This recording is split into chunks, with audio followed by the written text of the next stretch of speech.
तुझा स्वतःचा हक्काचा शो येतोय, कसं वाटतंय? तू तुझ्या आईपेक्षाही उत्तम जेवण बनवतेस. अजिबात नाही. मधुराताई, तू लग्नानंतर अमेरिकेत गेलीस, तिथे तुला छान जॉब होता, व्यवस्थित पगाराची नोकरी होती. मग असं काय तुझ्या आयुष्यात वळण आलं की तू ते सगळं बाजूला सारून तू कुकिंग मध्ये आलीस? मराठी पदार्थ युट्यूबवरही एकही नव्हता आणि मग या हट्टाने किंवा या एका उद्देशाने पेटून की नाही आपले मराठमोळे पदार्थ पण या व्यासपीठावर आलेच पाहिजे. फार कंटाळा आलाय जेवण बनवायचा. आणि तू कधी बाहेरून ऑर्डर केलंस का? माझ्यासाठी माझं स्वयंपाकघर पंढरी आहे. मराठी पदार्थांना भाव आला पाहिजे असं मला खूप आतून वाटतं. डिजिटलच्या मर्यादा येतात, कदाचित तिथे नेटवर्क नसतं, तिथे ते कॉन्टेंट जात नाही. तर ह्या मर्यादा टेलिव्हिजनला नाहीये. तुमच्याकडे सोनी मराठी आहे, तुम्ही त्या वेळेला ते कार्यक्रम निगुतीने बसून सगळ्या विथ फॅमिली बघूच शकता. नमस्कार मंडळी, तुम्हाला माहितीये का, सोनी मराठी 5 मे पासून घेऊन येत आहे आज काय बनवूया मधुरा स्पेशल हा कार्यक्रम. सोमवार ते शुक्रवार तेही दुपारी 1 वाजता. आणि ह्या कार्यक्रमाच्या निमित्ताने आपण भेटणार आहोत मधुरा वाचल यांना. मधुराताई, मला खूप छान वाटतंय आणि मला तुझ्याशी खूप खूप साऱ्या गप्पा मारायच्यात. सगळ्यात पहिलं म्हणजे खूप खूप अभिनंदन, तुझा स्वतःचा हक्काचा शो येतोय, कसं वाटतंय तुला? मनापासून धन्यवाद. आणि खरंच खूप छान वाटतंय, कारण टेलिव्हिजनवर स्वतःचा असा शो येणं आणि तिथे जे पदार्थ आहेत, जे इतके वर्षांची धडपड आहे, मेहनत आहे, ते इतक्या मोठ्या व्यासपीठावर दाखवायला मिळणं, यापेक्षा आणखी काय असू शकतं. खूप छान वाटतंय. मलाही खूप छान वाटतंय, कारण मला वाटतं जगातल्या तमाम मराठी आया ज्या रेसिपीज बघून मुलांना असं छान खाऊ पिऊ घालतात, त्या साक्षात मधुराताई माझ्या समोर आहेत. मधुराताई, 15 वर्षांचा प्रवास, मला खूप प्रश्न आहेत, पण पहिला प्रश्न असा आहे की तुझं बालपण कुठे गेलं? तुझा हा प्रवास कुठून सुरू झाला? लहानपणीच्या खाण्याच्या संदर्भातल्या काही मस्त मजेशीर किस्से आहेत का तुझे? मी लहानाची पुण्यात मोठी झाली, त्यामुळे बालपण सगळं पुण्यात गेलं. पण एक गोष्ट असायची की सुट्ट्या लागल्या, जसं आपलं बालपण होतं की आजोळी पळायचं, तसंच आमचं होतं. एकदा सुट्टी लागली की आईच्या माहेर म्हणजे आजोळी जायचं. तर तिथे एकत्र कुटुंब पद्धती, खाद्य संस्कृती पण तितकी अशी भरीव आपण म्हणू शकतो. असं छोट्या छोट्या कढ्यात काही नसायचं, पायरी पायरीमध्ये शिजवायचं. चूल कधी निवायची नाही. म्हणजे मी आजोबांचे कधी जुने पत्र व्यवहार काढले ना, तर त्याच्यात चुनी असा उल्लेख होता. तर मी मामाला विचारलं चुनी म्हणजे काय, की आज असा असा कार्यक्रम आहे, लग्न आहे किंवा बारसा आहे, तर चुनी म्हणजे चूल निवड ठेवा आणि सहकुटुंब सहपरिवार या, असं अक्षरशः घरात वातावरण होतं. आणि तिघे आजी सुगरणी आणि प्रत्येकीचा एक हातखंड होता. बरोबर. की मोठी आजी आहे ती सणासुदीचे पदार्थ करणार, मग तिला स्वतंत्र खोली सोहळ्यात ती बसणार, छान असं निगुतीने सगळं करणार. एक आजी रोजचा स्वयंपाक बनणार, एक आजी बाळवणाचे पदार्थ. असं हे असं बघत कुठे ना कुठे याचं बालकडू लहानपणापासून मिळत गेलं आणि तिथून हे आवड आणि ते कसं करायचं याचं कुठे ना कुठे ते बालकडू रुजत गेलं आणि ते जोपासले. मग आता लहानपणीच्या मला वाटतं तुझ्या आजूबाजूला छान जेवण बनवणाऱ्या इतक्या महिला होत्या, तर मग एखाद्या पणजीच्या किंवा आजीच्या हातचा एखादा अगदीच आवडता पदार्थ कोणता? माझी आजी करंजी कमाल करायची, म्हणजे ओठाने फोडू तशी ती करायची. इतक्या छान त्या निगुतीने केलेल्या असायच्या, चावावी लागायची नाही. म्हणजे ओठाने आपण फोडून खाऊ इतकी अलवार ती करंजी असायची. मग तुला लहानपणापासूनच कुकिंगची आवड होती की मोठं झाल्यावरती तुला तू बनवायला कधी लागलीस जेवण? लहान असताना आवडायचं, स्वयंपाक करायला आवडायचं नाही असं नाही, पण घरातल्या काही कौटुंबिक जबाबदाऱ्या होत्या. वयाच्या 17व्या वर्षापासून मी जॉब करत होते, त्यामुळे पहाटे 6ला घर सोडलं की रात्री घरी यायला बऱ्याचदा 10 वाजायचे, कारण 9 ते 6 जॉब असायचं. 7 ते 9 कॉलेज, 9 ते 6 जॉब. 6 नंतर पैशांसाठी मिळेल ते काम करायचं, मेहंदी काढा, रांगोळी काढा. आमच्या घरासमोर हॉल होता, तिथे काही कार्य असलं की ते बोलवायचे की आज रांगोळी काढून दे किंवा मेहंदी. त्यामुळे मग स्वयंपाक करायला वेळ नाही मिळाला. पण लग्नानंतर मात्र ती जबाबदारी आली. पण मग एकदा केलं की मग ते झोपून देऊन करायचं. मग लग्नानंतर आणि सगळे खवय्ये मंडळी घरामध्ये, त्यामुळे ही पूर्ण जबाबदारी पेलली ती लग्नानंतर. तू म्हणालीस की सगळे खवय्ये मंडळी होती, मग कोणाचा प्रभाव जास्त पडला तुझ्यावरती कुकिंगच्या बाबतीत? कोणाचा असा एक व्यक्ती हा की ही माझं इन्स्पिरेशन ठरू शकते असं? नक्कीच माझी आई. कारण तिला प्रचंड आवडतं स्वयंपाक, वेगवेगळे पदार्थ ट्राय करायचे, ते आचार्यासारखे झाले पाहिजे, ते हॉटेल सारखं. म्हणजे साधारण बालपण असंच गेलं. म्हणजे माझ्या पिढीचं जर म्हणाल तर आयांचा कल जास्त बाहेरचे पदार्थ घरी करण्यात असायचा. मग तो वडा असो, डोसा असो, इडली असो. सो हे आईकडून कुठे ना कुठे ते आत्मीयता त्या पदार्थांची जुळली गेली आणि आईला करून लोकांना खाऊ घालायला आवडतं. सो हे आईकडून आलेलं आहे. मधुराताई, मला एक आगाऊ प्रश्न विचारायचा आहे तुझ्या ह्या उत्तरावरती. मग तुला असं वाटतं का की तू तुझ्या आईपेक्षाही उत्तम जेवण बनवतेस? अजिबात नाही. किंवा एखादा पदार्थ जो तुला आईपेक्षाही कमाल बनवतो, की तू त्या आईला सांगू शकतेस की हा पदार्थ आई तुझ्यापेक्षा मी उत्तम बनवू शकते?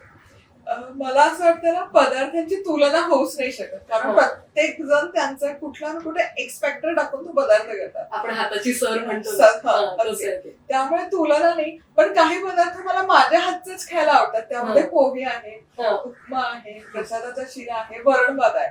हे पदार्थ मला स्वतः केलेले आणि स्वतःच्या हातचे खायला जास्त आवडतात. तर मधुराताई, तू म्हणालीस की तू पुण्यातून बिलॉंग करतेस. मग तिथल्या खाद्य संस्कृतीचा तुझ्या कुकिंग स्टाईलवर प्रभाव आहे का? त्याचा परिणाम आहे का? आणि तो आहे तर तो कसा आहे? भरपूर आहे. पुणे म्हणजे पश्चिम महाराष्ट्र, म्हणजे कोल्हापूर, सातारा, सांगली आणि पश्चिम महाराष्ट्र ना सोपानाच्या पायरीसारखं असं. बरोबर सोलापूर असा तो. तर त्यातल्या त्यात पुणे मध्यस्थी आल्यावर पुण्याची हलकीशी बॅलन्स्ड आहे असं वाटतं, की खूप तिखटही नाही आणि खूप गोडही नाही, अशी बॅलन्स्ड आहे. त्यामुळे पुणेरी खाद्य म्हणजे चिंचगुळाची आमटी आहे किंवा प्रत्येक पदार्थात हलकासा गुळ घालणं, साखर घालणं. तर मी हे सुरुवातीला करायचे. पण महाराष्ट्रातली खाद्य संस्कृती जितकी व्यापक आहे आणि विस्तृत आहे, त्यामुळे ते कदाचित खानदेश आणि विदर्भातल्या लोकांना ते फार विचित्र वाटतं की हे काय सगळ्यातच तुम्ही गुळ टर्म्स ऍक्सेप्टच होत नाही. असं ह्यात गुळ, वरणात कसं काय गुळ, किंवा पोह्यांमध्ये चिमूटभर साखर घालायची असते. हे अगदी आपण लहानपणापासून बघत आलो आणि ती चव कुठेतरी बसलेली असते. हलकासा साखरेचा कण दादाकडे याला की छान वाटतं. पण मग इथे मला आवर घालावं लागलं, कारण मी महाराष्ट्राची खाद्य संस्कृती दाखवते. तर तिथे फक्त पुण्यापर्यंत मर्यादित नाही ठेवता येणार. बाकी प्रांताचाही समाजनिहाय, प्रांतनिहाय अशी खाद्य संस्कृती आहे. मग ती सादर करताना स्वतःच जे मी लहानपणापासून शिकत आहे तिथे एक मर्यादा घालून, जाणीवपूर्वक मर्यादा घालून मग तोच पदार्थ असेल, पण तो महाराष्ट्रभर आणि भारतातल्या लोकांना कसा आपला किंवा जवळचा वाटेल याचा विचार करून मग ते पदार्थांचं सादरीकरण होतं. मग मधुराताई, तू लग्नानंतर अमेरिकेत गेलीस, तिथे तुला छान जॉब होता, व्यवस्थित पगाराची नोकरी होती. मग असं काय तुझ्या आयुष्यात वळण आलं किंवा असं काय मोमेंट आली की तू ते सगळं बाजूला सारून तू कुकिंग मध्ये आलीस आणि फक्त छंद म्हणून नाही, पॅशन म्हणून तू त्याच्याकडे पाहिलंस? तर ही दोन टोक आहेत. तर त्याचं काय गणित आहे? कसं तुझा हा प्रवास होता? याचं दोन भागात विभाजन करायला. एक म्हणजे आवड, पॅशन आहे. 2007 पासून मी ब्लॉग रायटिंग करत होते. कारण गुगलवर ब्लॉगस्पॉट तेव्हा खूप फेमस झालं होतं. होय होय. बँकेतून घरी आले की 6 पर्यंत यायचे. नवऱ्याला यायला घरी वेळ लागायचा. मग मी तो वेळ काय करायचा, मग घरात जो स्वयंपाक केला असेल, पिठलं केलं आहे, ठेचा आहे, भरलं वांगण, त्याचे फोटो काढायचे. जितकी शक्य असेल तितकी त्याची माहिती लिहायची, कारण ब्लॉगस्पॉट म्हणजे इंग्रजी. आणि मग ते ब्लॉगस्पॉटला असं सलग 2 वर्ष पोस्ट केली. 2008 मध्ये गुगलने युट्यूब घेतलं आणि मग अगेन तिथे 2च जॉनरे होते कॉन्टेंट मध्ये, म्युझिक आणि फूड. फूड मध्ये 3 जणच कॉन्टेंट क्रिएटर होते. एक साऊथ इंडिया रिप्रेझेंट करायचं, एक पंजाब आणि एक गुजरात. आणि मग विचार केला की मराठी पदार्थ युट्यूबवरही एकही नव्हता. आणि मग या हट्टाने किंवा या एका उद्देशाने पेटून की नाही, आपले मराठमोळे पदार्थ पण या व्यासपीठावर आलेच पाहिजे. म्हणून मग मधुराज रेसिपीची युट्यूबवरची 2009 ला सुरुवात झाली. आता याचा दुसरा एक भाग मी सांगते की त्या काळात मी मॅटर्निटी लिव्हर होते, कारण मनस्वी नुकतीच झाली होती. आणि मनस्वी होईपर्यंत आधी 10 वर्ष मी सलग जॉब केला होता. त्यामुळे 9 ते 6 या जॉबचं स्ट्रगल किंवा त्याच्या मर्यादा किंवा बाळ असताना ते सगळं करणं, हे चॅलेंजेस माहिती होते. त्यामुळे जर हे सोडायचं असेल तर इथे स्वतःला प्रूव्ह करणं गरजेचं. कारण 15 वर्षांपूर्वी तर it was like diving into the, पैसे मिळणार आहे, मॉनिटायझेशन नव्हतं. कॉन्टेंट क्रिएटर इन्फ्लुएन्सर ही काहीच कॉन्सेप्ट या तेव्हा सुरुवात केली असता आई तू. मग काय करायचं, मग जर प्रूव्ह करायचं तर ते सातत्य कन्सिस्टन्सी दाखवावं लागते. त्यामुळे मग तेव्हा ही म्हणजे मनस्वी जेमतेम 6 महिन्याची होती. ती दुपारी झोपली की 2 तास युटिलाइज करायचे आणि मग कॅमेरा सेटअप करून पहिल्या 6 महिन्यात 100 रेसिपी व्हिडिओ अपलोड केले. पण तेव्हा नवऱ्यालाही तेवढा कॉन्फिडन्स नव्हता. नवऱ्याला वाटलं की ही मजा म्हणून करते आणि थोड्या दिवसात ती जाईल. पण जेव्हा मी इतकं रिगरसली केलं तेव्हा नवऱ्याला कॉन्फिडन्स आला आणि मग नवरा म्हणाला ठीक आहे, आपण हे एक समाज कार्य म्हणून करूया, आता काही यामध्ये नको बघायला. आणि तेव्हा मग आम्ही प्रोफेशनल कॅम्पकॉर्डर, कारण तेव्हा DSLR पण नव्हते, सेनहायझरचा लेपल माईक, हे तेव्हा मग नवऱ्याने मग डोमेन रजिस्टर केलं madhurasrecipe.com. 2010 मध्ये आम्ही ही वेबसाईट डोमेन रजिस्टर करून सुरू केली की पदार्थ ब्लॉगस्पॉट वरून आता पुढे एक पाऊल पुढे घेऊन वेबसाईटवर पण येऊ देत. मग प्रोफेशनल प्रवास की जिथे आम्ही एकही पैसा कमवत नव्हतो, पण अगदी व्यावसायिक दृष्टिकोन ठेवून तितके इन्व्हेस्ट करून मग 2010 सुरुवात झाली. सगळ्यात महत्वाचं म्हणजे तुमच्या हसबंडनी तुम्हाला जो सपोर्ट केलाय तो खरंच खूप लाख मोलाचा आहे. कारण आपण एखादं स्वप्न पाहतो पण आपल्याला गरज असते आपल्या माणसांच्या हाताची, सोबतीची. हे सगळं डोक्यातच होतं. Eventually you took 3 to 4 years. मग तेव्हा कधी अशी गिव्हअप मोमेंट नाही आली की आता बस करूया का, असं काही? मला असं वाटतं गिव्हअप मुवमेंट नाही आली, कारण फार पॅशनेटली केलं आणि हे इतकं एक्सपांड होत गेलं डिजिटल मीडिया की मागे वळून बघायचा प्रश्न नव्हता, फक्त पैशांसाठी. एक आपण म्हणतो ना की विचारपूर्वक केलेला निर्णय होता. असं नाही की बऱ्याचदा असं म्हणतात की मी माझ्या लाखोच्या नोकरीला लाथ मारली आणि इकडे आले, तर नाही, अगदी बॅलन्स डिसिजन होता. मग एक 5 वर्षाची डेडलाईन ठेवली होती, लॉकिंग पिरियड ठेवला होता की 5 वर्षात जर नाही झालं, मी पिकअप नाही घेतलं प्लॅटफॉर्म किंवा प्रोफेशनली नाही करता आलं, तर मग पॅशनेटली हे कसं करायचं ते ठरवू. पण टचवूड नंतर मग जे इफेक्ट आला, हे सगळं झालं डिजिटल मीडियाने फार 2013 नंतर रॅपिडली एकदम बूस्ट झालं आणि तेव्हापासून मग हे सगळं सुरळीत झालं. म्हणजे इतक्या साऱ्या रेसिपीज आहेत युट्यूबवरती, पण मी असं एक नोटीस केलंय की बऱ्यापैकी सगळे पदार्थ महाराष्ट्रीयन आहेत. तर मग महाराष्ट्रीयनच पदार्थ का? आता म्हणजे आपण बघतो की मोमोज, शॉर्मा, इटालियन असे बरेच पदार्थ आहेत, पण ताई तुझा फोकस महाराष्ट्रीयन डिशेसवरच असतो, तर त्यामागे तुझं काय कारण?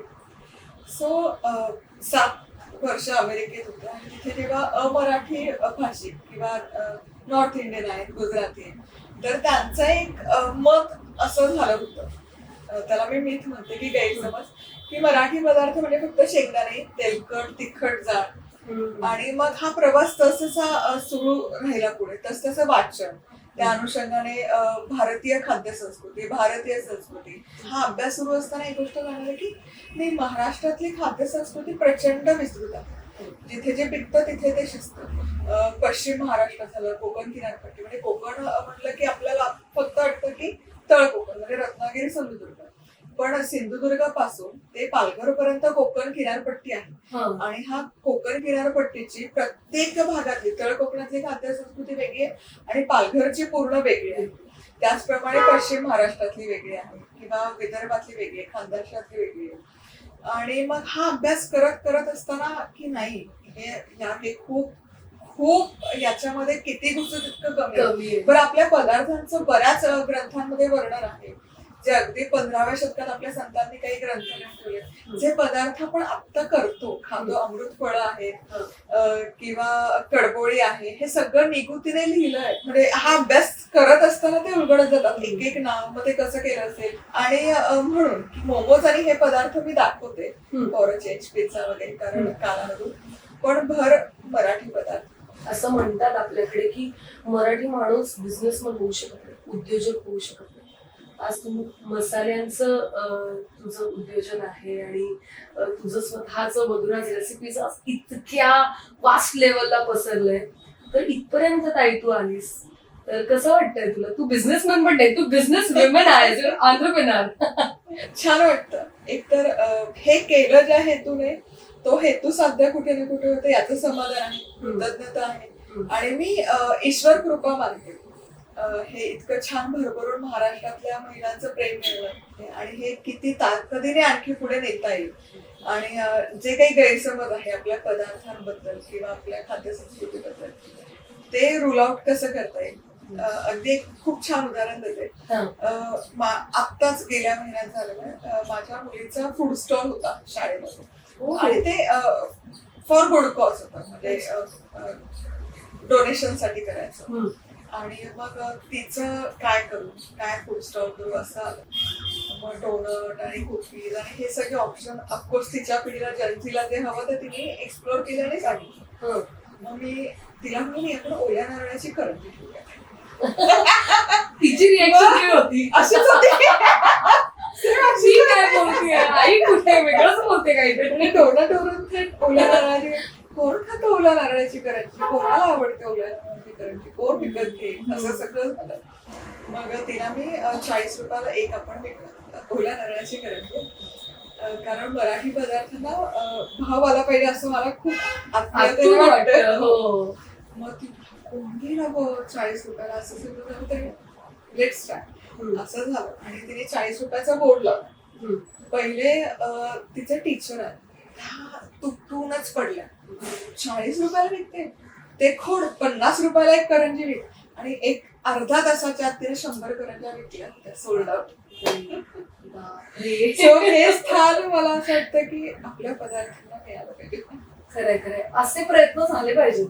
मधुराताई, तू व्हेजिटेरियन आहेस आणि असे तुझे अनेक पदार्थ तुझ्या चॅनलवरती आहेत जे छान व्यवस्थित मासे आणि नॉनव्हेज, आणि तू इतकं छान ते साफ करून वगैरे बनवतेस. हे कसं शक्य होतं? म्हणजे तू खात नाहीस पण तू बनवतेस. मग एखादा पदार्थ झाल्यावरती हा योग्य झालाय की नाही याचा अंदाज तुला कसा येतो? मी पदार्थ करते, मला करायला नॉनव्हेज काही आवडतं, असं काही वाईट नाही वाटत किंवा बऱ्याच जणांना वास नाही सहन वगैरे, तर असं काही नाही. माझ्यासाठी कुठलाही पदार्थ करणं ही माझी मैफिल असते. आणि मी कायम गमतीने म्हणते की माझा नवरा टेस्टर आहे, तो ऑफिसमध्ये क्यूसी करतो, घरी कोण टेस्ट करतं. हे सगळे प्रयोग नवऱ्यावर. अच्छा, आता गेले इतके वर्ष करतेस, रोज असंख्य पदार्थ बनवतोस, तुझ्या हातून एखादा फसलेला पदार्थ कोणता?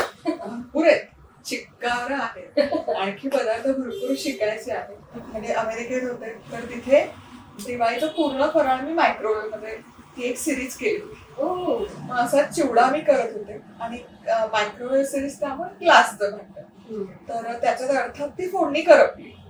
30 सेकंद पुढे गेलं आणि ती फोडणी करपली. आणि घाई गडबडीत नेहमीच्या सवयीने चिवड्याची रेसिपी होती पातळ, ते काचेचा कुंड उचलून किचनच्या सिंक मध्ये पाणी सोडून ठेवला. तर माझी दिवाळी तिथेच धडामधडून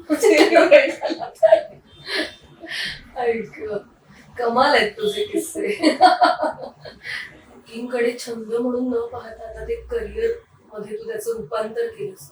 मग अशी कोणती मोमेंट होती जेव्हा तुला वाटलं की येस आय हॅव अ, आता मी कोणत्याही पद्धतीची रिस्क घेऊ शकते आणि आय कॅन डू इट. मी आता इथपर्यंत पोहोचले. मसाले आम्ही 2018 ला केले, तेही आपण पहिले पूर्ण भारतामध्ये पहिलेच कॉन्टेंट क्रिएटर होते आणि मसाले असं स्वतःचे लॉन्च केलं.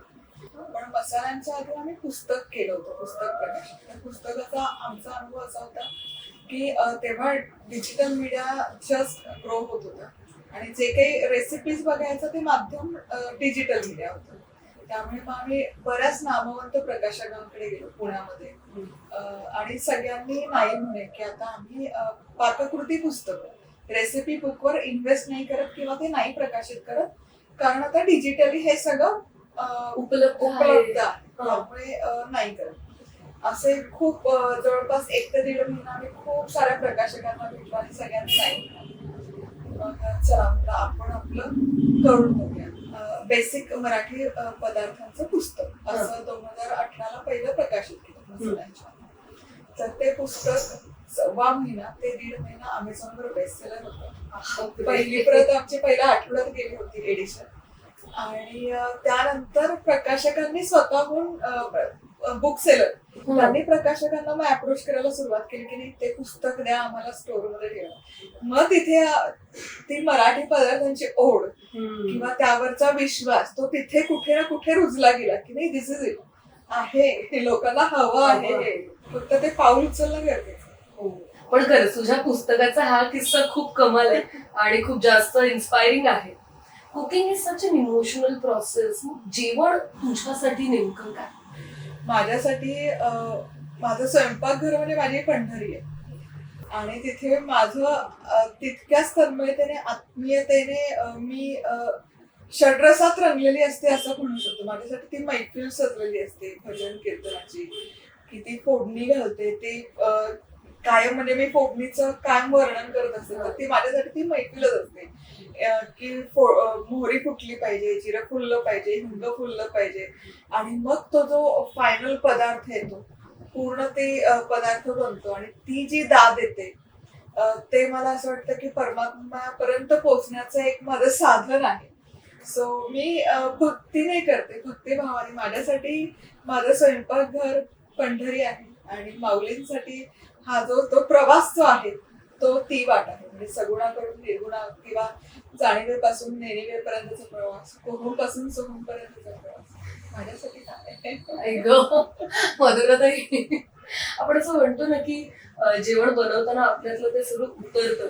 जर तुझ्या मनात, तुझ्या अंतरात जर हे सगळे भाव आणि विचार असतील ना तर ते पदार्थात उतरतच असतील निशंक. खूप छान वाटले उत्तर तुझं, अगदी माझ्या अंगावर शहारा आला. मग मधुराताई, आता तू इतके पदार्थ बनवतेस, तू घरी सगळं बनवतेस, मग असं कधी झालंय का की आता फार कंटाळा आलाय जेवण बनवायचा आणि तू कधी बाहेरून ऑर्डर केलंयस का? मधुराताई बाहेरून जेवण ऑर्डर करते का? आम्हाला ऐकायचंय. अगदी करते, अगदी करते. आणि येस, कारण बऱ्याचदा शूट्स असे होतात ना की पहाटे 7 वाजता म्हणजे पहाटे उठून 7 वाजता शूट सुरू होतं. ते बऱ्याचदा संध्याकाळी 7 पर्यंत 8 पर्यंत सुरू राहतं. आणि कधी कधी मग असं होतं की आता स्वतःच्या हातचं खायचं पण कंटाळा आलाय आता. आणि स्पेसिफिकली आई जरा माझ्या घरापासून लांब राहते, नाहीतर आईचं मला डबा यायचं. त्यामुळे मग अशा बऱ्याच होतच ऑनलाईन फूड डिलिव्हरी ऍपमधून मागवून खाल्लं जातं. आणि काही काही स्पेसिफिकली जे कॉन्टिनेंटल फूड आहे की आता चापचे वेगवेगळे प्रकार आले, मोमोजचे वेगवेगळे प्रकार आले, मग ते एक्सप्लोर करायला पण. तसं बऱ्याच जण मी आईला कधी बाहेर जेवायला घेऊन गेले ना कुठे, तिथे ह्यापेक्षा बरं मी बनवतो समजा असं होतं तिथं. मग बाहेरचे काही पदार्थ खाल्ल्यावर तुझं असं होतं का की अरे त्यापेक्षा मीच बनवलं असतं तर चाललं असतं, उगाच मागवलं, अगदी पटकन मी काहीतरी क्विक बनवलं असतं, असं कधी होतं का? शक्यतो नाही होत. कारण आपण असं म्हणतो की अन्न हे पूर्ण ब्रह्म आहे. तोच एक भाव मनात असून ते खाल्लं जातं. त्यामुळे शक्यतो पदार्थांना जज करणं असं नाही होत. आणि मी आवडीने एक्सप्लोर करते वेगवेगळ्या गोष्टी. आवडतं मला एक्सप्लोर करायला. मधुराताई, तू इतकं ट्रॅव्हल करत असतेस, वेगवेगळ्या भागात जाते, तिथले पदार्थ ट्राय करतेस, तर पारंपरिक महाराष्ट्रीयन डिशेस जपणं हे तुझ्यासाठी किती महत्वाचं आहे, एस्पेशली ते पदार्थ जे हरवत चालतील, जे आता आपल्याला फारसे खायला मिळत नाही. सो मला असं वाटतं ना, पारंपरिक पदार्थांचे 1-2 भागात वर्गीकरण होतं. एक तर तुम्ही पुस्तकं वाचून, जुने वर्तमानपत्र वाचून, जुनी मासिकं हाताळून, की अगदी मग ते खूप जुने म्हणजे 17व्या-18व्या शतकातले, त्यातून काही पदार्थांची माहिती होते. म्हणजे जसं मी आता उंदलकाल म्हणाले, हिंदोळी. उंदलकाल म्हणजे बेसिकली काय की कदाचित याचं गणेश चतुर्थीला करतात की उकडीचे मोदक ज्यांना नाही करतात किंवा कधी करत असताना फसला असेल, मग कदाचित या पदार्थाचा शोध लागला असेल. कारण याला मी फुटलेला उकडीचा मोदक म्हणते सोप्या भाषेत, डिसइंटिग्रेटेड उकडीचा मोदक. की उकडच असते ती बेसिकली तांदळाची, पण ती फ्राय केली जाते, तुपामध्ये तळली जाते गुलाबजाम सारखी. आणि मग त्याला जे सारण आहे त्याचं कोटिंग असतं.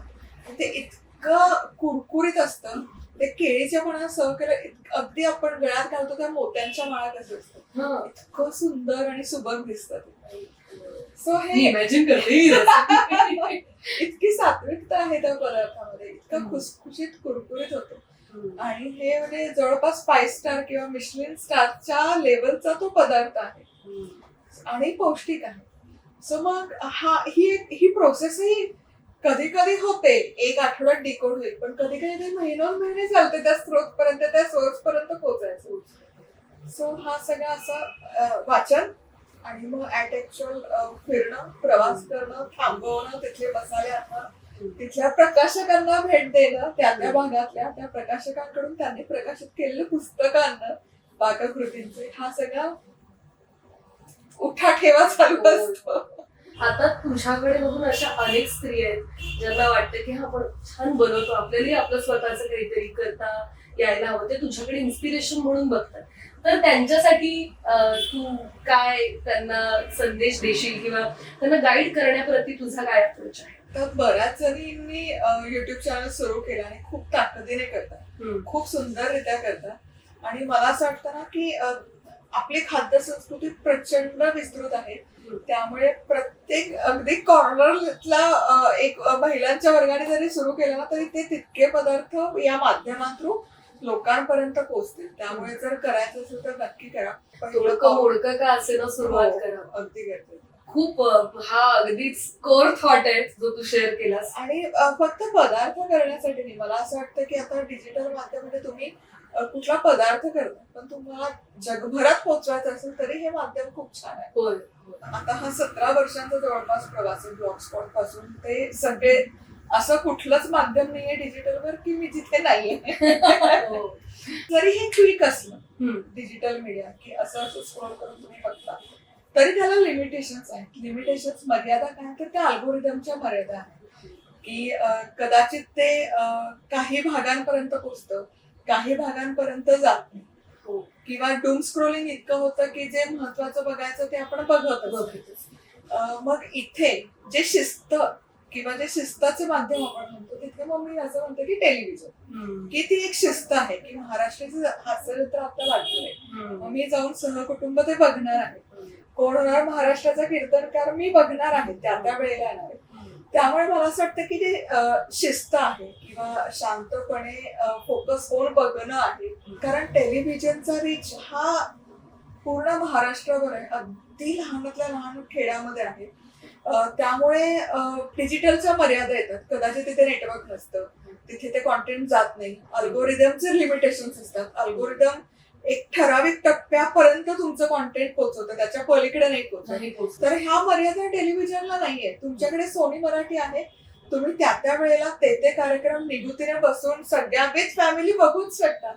त्यामुळे मला हे आणखी व्यापक रूपात हे पदार्थ सगळ्यांपर्यंत पोहोचवलं याचा खूप खूप खूप आनंद आहे. आणि खरंच सोनी मराठीचे खूप मनापासून आभार आणि धन्यवाद की ही संधी मला उपलब्ध करून दिली. आता माझ्या डोळ्यासमोरून एक असा प्रवास गेला, तुझं ब्लॉग्स लिहिणं, युट्यूब आणि अर्थात डिजिटल आणि आज टेलिव्हिजन. मला वाटतं ताई सगळ्या माध्यमांवरती मधुराज रेसिपीज आहेच, आणि असंच हे महाराष्ट्रातच नाही अर्थात जगभरात पोहोचू देत.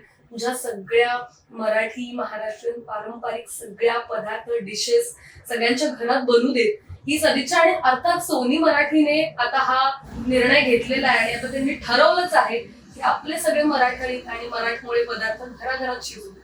त्यामुळे तुला तुझ्या शोसाठी खूप खूप शुभेच्छा. आणि आता मला तुला असे 2-4 गमतीशीर प्रश्न विचारायचे, मग बघायचं तर तुला ह्या प्रश्नांची उत्तरं देता येत आहेत का. आता मी तुला काही पदार्थांचं डिस्क्रिप्शन देणार आहे, तुला तो पदार्थ ओळखायचा.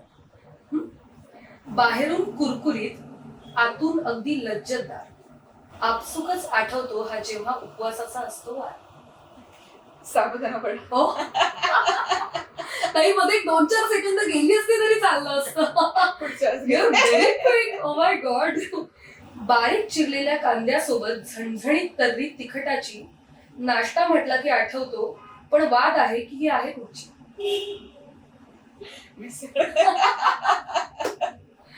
कधी तांदळाची कधी रव्याची, प्रत्येक घरची लाडकी ती, सहज बनते रविवारचा बेट, दक्षिण भारताची खास ओळख ती.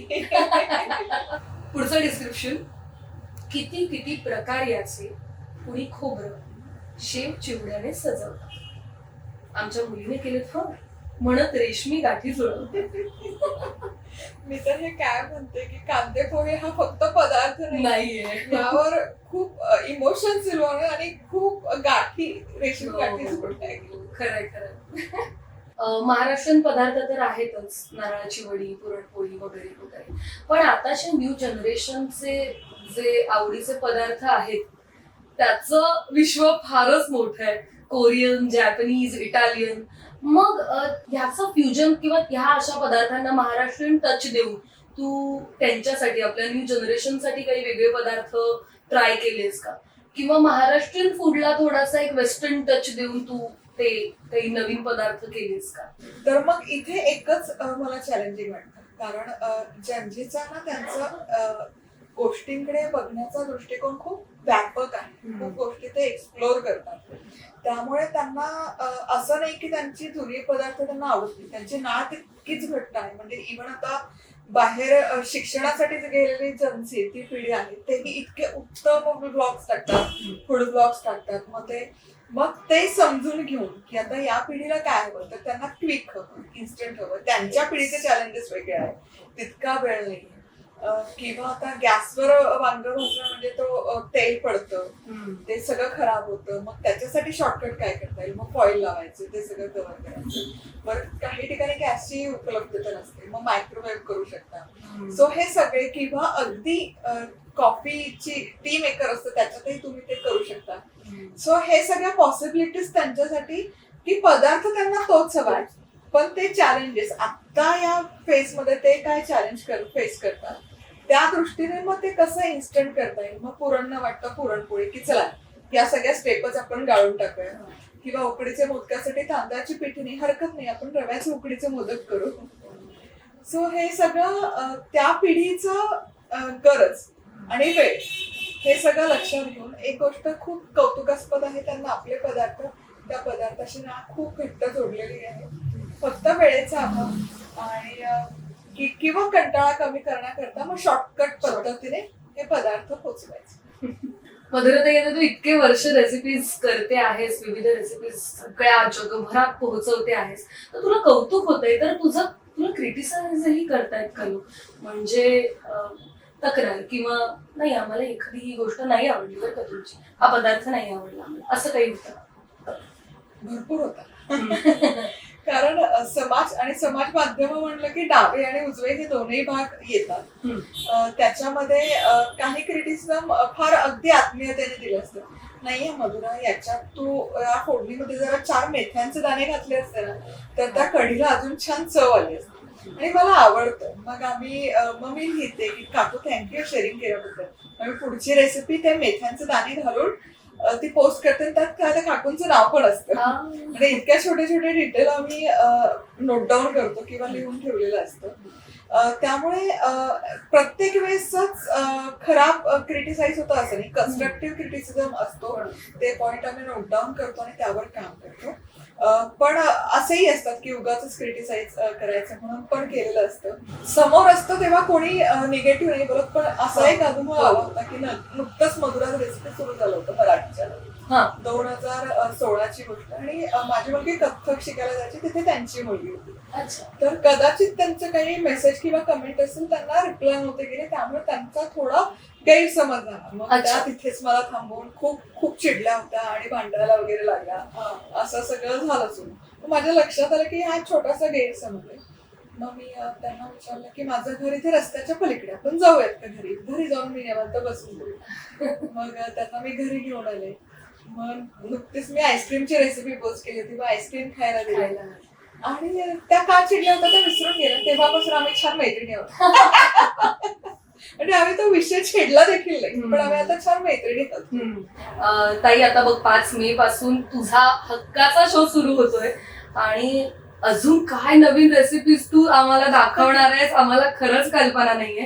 परंतु आता संपूर्ण महाराष्ट्रातल्या सगळ्या तमाम बायका आणि अर्थात जेवण बनवण्याची इच्छा असणारे सगळे पुरुष सगळेच उत्साही आहेत. त्यामुळे तू काय सांगशील या शो बद्दल?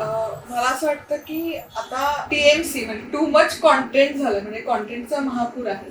मग अशा वेळेस खरंच तुम्हाला पदार्थांबद्दल आत्मीयता आहे, तुम्हाला खरंच ते पदार्थ शिकायचे असतील, निगुतीने बसून त्याला व्यवस्थित वेळ देऊन ते पूर्वीसारखं, म्हणजे माझ्या आईचं पत्र हरवलं तसं ते एखादी छानशी वही घेऊन त्यामध्ये नोंद करून ते हे सगळं आवडत असेल ना, तर यापेक्षा वेगळं असं दुसरं काही नाहीये. सो सोनी मराठीने हे तुमच्या करता की प्रत्येक महाराष्ट्रातलं अगदी छोट्यातलं छोटं खेडं, तिथे राहणाऱ्या आपल्या बहिणी, आपल्या काकू मावश्या या सगळ्यांचा विचार करून तुमच्या करता, तुमच्या सोयी करता हा शो घेऊन आलेले आहेत. त्यामुळे 5 मे पासून सोनी मराठीवर सोमवार ते शुक्रवार दुपारी बरोबर 1 वाजता सोनी मराठी नवीन शो घेऊन येत आहे. आज काय बनवूयात मधुरा स्पेशल. हा शो बघायला अजिबात विसरू नका, कारण TMC मध्ये टू मच कॉन्टेंटच्या या दुनियेमध्ये आपण हरवून जातो. ते नको व्हायला, तर मराठी पदार्थ आणि पारंपरिक मराठी पदार्थ तुमच्यापर्यंत पोहोचावेत यासाठी सोनी मराठीने हे उत्तम व्यासपीठ उपलब्ध करून दिलेलं आहे. तुमचा विचार केलेला आहे की घरपोच अगदी महाराष्ट्रातल्या अगदी लहानातल्या लहान खेड्यातल्या महिलेपर्यंत त्यापर्यंत हे कॉन्टेंट आलं पाहिजे, हे पदार्थ तुमच्यापर्यंत पोहोचले पाहिजेत. त्याकरता खरंच सोनी मराठीचे खूप मनापासून आभार. आणि हा शो बघायला अजिबात विसरू नका. वही पेन घेऊन बसा आणि जसं माझ्या आईचं पत्र हरवलं तसं आपल्या हरवलेला पदार्थ, हरवलेला रेसिपी नक्की बघा. आणि भेटूया आपण 5 मे पासून दुपारी 1 वाजता सोनी मराठी. आज काय बनवूया मधुरा स्पेशल ह्या कार्यक्रमाच्या प्रमोशनसाठी खरं तर आपण आज हा गप्पांचा सेशन घेतलाय. पण ताई, मला तुझ्याशी गप्पा मारून प्रचंड इन्स्पायर्ड कंटेंट वाटतंय. आणि माध्यम कुठलंही असू दे, त्याच्या प्रतीची ओढ, जिद्द ही काय असली पाहिजे. आज हे ताई तुझ्याशी बोलताना मला लक्षात आलं. आणि खरंच 2-3 गोष्टींवर तर माझ्या अंगावरती अक्षरशः काटा आला. तुझा प्रवास खूप अनोखा होता. तू कुठल्या आउटपुटचा विचार नाही केलास. तू तुझ्या पॅशनवर प्रेम केलंस मनापासून आणि कधीच साथ नाही सोडलीस. त्यामुळे मला खूप छान वाटतं आज इतके भरभरून गप्पा मारल्यास आमच्या बरोबर. आणि तुझ्या नवीन शो साठी पुन्हा एकदा तुला खूप खूप शुभेच्छा. लवकर ये आणि आम्हाला नवीन नवीन मराठमोळ्या रेसिपीज आम्हाला सांग आणि आम्ही छान मस्त घरी त्या बनवू आणि सहकुटुंब बसून मस्तपणे एन्जॉय करू.